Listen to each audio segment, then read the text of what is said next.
Cell phone పట్టుకున్నావు. అయ్యా తమ్ముళ్ళారా చూడండి, మీరు సెల్ ఫోన్ పట్టుకున్నావు.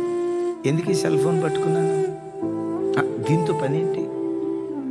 ఫేస్బుక్ ఓపెన్ చేశాను. దీంతో నాకు ఉపయోగం ఏంటి? వాట్సాప్ స్టేటస్లో ఏవేవో కానీ వీటితో నాకు ఉపయోగం ఏంటి? నో.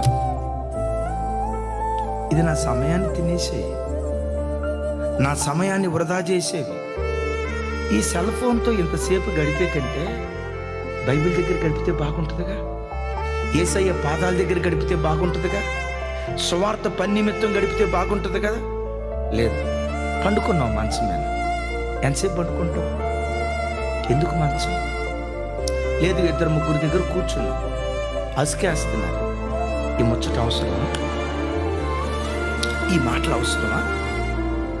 ఇంత విలువైన సమయాన్ని ఇలా వృధా చేయొచ్చా?